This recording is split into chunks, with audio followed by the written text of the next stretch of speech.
Hello दोस्तों, good morning. स्वागत है आपका हमारे यूट्यूब चैनल मुसाफिर पहाड़ी ट्रैवल व्लॉग में। दोस्तों, आज की वीडियो बहुत ही ज़्यादा इन्फॉर्मेटिव होने वाली है। अगर आप केदारनाथ जाने वाले हैं तो ये वीडियो आपके लिए है। आज की वीडियो में मैं आपको बताऊंगा कि आपको केदारनाथ कब जाना चाहिए, कितना खर्चा लगेगा और आपको ट्रैकिंग में क्या क्या परेशानी आने वाली है। तो दोस्तों, आपने अभी तक हमारे यूट्यूब चैनल को अभी तक सब्सक्राइब नहीं किया है तो फटाफट से चैनल को सब्सक्राइब कर लें। तो दोस्तों, अगर आप केदारनाथ बाई फ्लाइट जाना चाहते हैं तो नियरेस्ट एयरपोर्ट देहरादून है। देहरादून से ऋषिकेश की दूरी लगभग 45 किलोमीटर है, जो आपको बाई रोड ही करनी होगी। और अगर आप बाई ट्रेन जाना चाहते हैं तो नियरेस्ट रेलवे स्टेशन हरिद्वार है। हरिद्वार से ऋषिकेश की दूरी लगभग 27 किलोमीटर है। आप चाहें तो डायरेक्ट हरिद्वार से सोनप्रयाग के लिए बस पकड़ सकते हैं। सोनप्रयाग की बस आपको हरिद्वार रेलवे स्टेशन के सामने सुबह 3 से 4 बजे के आसपास मिल जाती है, जिसके आपको 700 से 800 रुपये देने पड़ सकते हैं। वहीं अगर आप प्राइवेट टैक्सी से जाते हैं तो 4 से 8 हज़ार रुपये देने पड़ सकते हैं। तो दोस्तों, आपका ये पहला दिन सफ़र में ही कट जाता है। रास्ते में आपको देवप्रयाग, रुद्रप्रयाग, कर्णप्रयाग और धारी देवी के साइड व्यू देखने को मिलेंगे। फिर आप पहुंच जाते हैं सोनप्रयाग। चलिए दोस्तों, होटल की बात करें तो आपको यहाँ होटल नॉर्मल ही मिलेंगे, जिनका रेंट आपको खाने के साथ लगभग पर पर्सन 1000 रुपये से 1500 रुपये देने पड़ सकते हैं।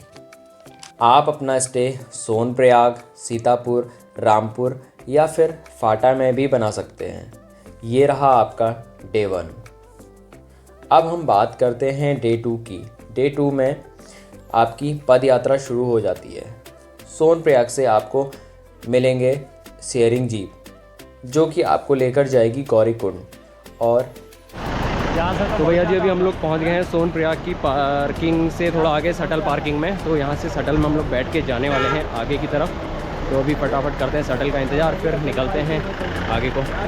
ये डिस्टेंस मात्र 5 किलोमीटर का है, जिसका किराया 50 रुपये है, जो कि उत्तराखंड गवर्नमेंट द्वारा निर्धारित किया गया है। प्राइवेट गाड़ियों का आवागमन इसलिए नहीं रखा गया है क्योंकि रास्ते काफ़ी ज़्यादा सकरे हैं, इसलिए वहाँ गवर्नमेंट की टैक्सी चलती है।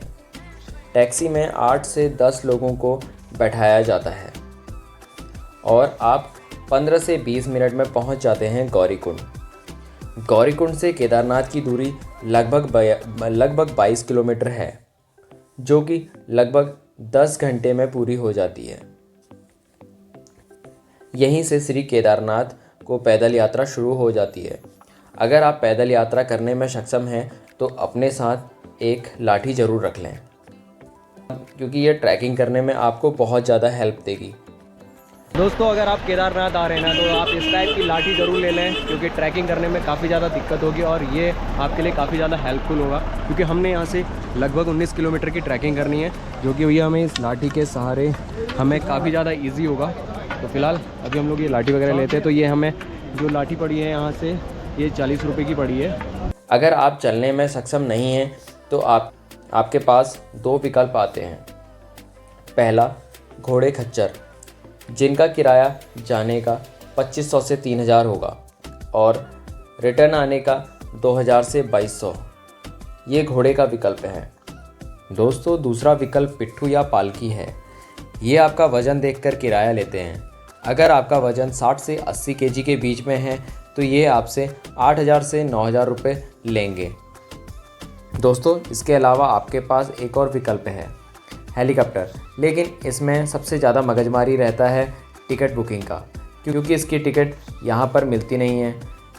केदारनाथ की ओपनिंग के साथ ही इसकी सारी टिकट एडवांस में ही सोल्ड आउट हो जाती है। तो दोस्तों, यहाँ पर हेलीकॉप्टर 3 जगह से आपको सर्विस देता है। पहला सीरसी, दूसरा फाटा और तीसरा गुप्तकाशी। अगर बात करें टिकट बुकिंग का तो आप इसे IRCTC की वेबसाइट से ऑनलाइन टिकट बुक करा सकते हैं। टिकट आपको सीरसी और फाटा का 5000 से 5500 रुपये पड़ेगा और गुप्तकाशी से लगभग 8000 रुपये रहेगा। ये किराया आपका दोनों तरफ का रहता है। तो दोस्तों, ये रहा आपका डे 2 और आप पहुंच जाते हैं श्री केदारनाथ। अब बात करते हैं होटल्स और कैंप्स की। होटल्स आपको यहाँ पर पर्सन 2000 से 2500 रुपये खाने पीने के साथ मिलेगा। और अगर हम कैंप्स की बात करें तो आपको कैंप 2 टाइप के मिलेंगे, एक तो प्राइवेट और दूसरे GMVN के टेंट, जो कि आपको लगभग 300 से 800 रुपये के बीच में रहेंगे। अगर आप प्राइवेट टेंट में जाते हैं तो आप वहाँ पर बार्गेनिंग कर सकते हैं, लेकिन GMVN के टेंट आपके फ़िक्स प्राइस रहेगा। अब दोस्तों बात करते हैं डे 3 की। आप अर्ली मॉर्निंग में उठिए, नहा धोकर सुबह 4 बजे लग जाइए महादेव के दर्शन की लाइन में। फाइनली हम लोग लग गए हैं लाइन में और अभी हम करते हैं दर्शन बाबा जी के। तो भाई ये है माहौल आगे का।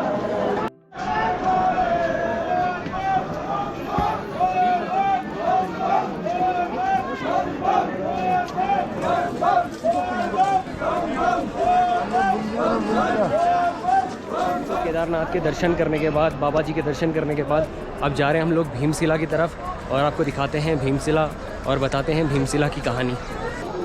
तो दोस्तों मंदिर के ठीक पीछे आपको मिलेगा भीमशिला पत्थर। तो कहते हैं कि जिस टाइम पे यहाँ पे 2013 में आपदा आई थी, तो आपदा के टाइम पे यही जो भीमशिला है इसी ने मंदिर को और केदारनाथ घाटी को बचाया था, क्योंकि इसको पानी को 2 भागों में डिवाइड कर दिया था, जिससे केदारनाथ मंदिर बच गया था। तो ये है भैया इस तो दोस्तों ये है इस भीमशिला की कहानी। और कहते हैं कि जब ये मंदिर बना था उस टाइम पे भीम जो कि पांडव, उन्होंने कहा था कि इस मंदिर की रक्षा मैं करूँगा। तो भैया भीमशिला बनकर उन्होंने मंदिर की रक्षा करी। तो भाई ये खूबसूरत नज़ारे हैं केदारनाथ घाटी के। बाबा केदार के दर्शन के बाद आप भैरव मंदिर भी जा सकते हैं। वहाँ की ट्रैकिंग लगभग 1 से 1.5 किलोमीटर की रहेगी। दोस्तों कहते हैं कि केदारनाथ जी की यात्रा और केदारनाथ जी के दर्शन के बाद ना भैरव मंदिर के दर्शन करना भी बहुत ज़रूरी होता है, तो आपकी मनोकामना पूरी होगी। तो भाई वहाँ है हमारे केदारनाथ बाबा। दोस्तों बाबा जी के दर्शन, भैरव बाबा जी के दर्शन के बाद अब आ गए हम लोग नीचे और अब करते हैं यहाँ पे भंडारा वगैरह। तो यहाँ पे ना आपको भंडारे के ऐसे छोटे छोटे पंडाल आपको देखने को मिलेंगे। और मंदिर के ठीक पीछे आपको आदि गुरु शंकराचार्य जी की समाधि भी मिलेगी। आप वहाँ भी जा सकते हैं। दर्शन के बाद आपको वापस सोनप्रयाग भी जाना है। लगभग 10 घंटे आपको पैदल वापस जाने में भी लगेंगे। तो दोस्तों ये रही हमारे केदारनाथ की यात्रा।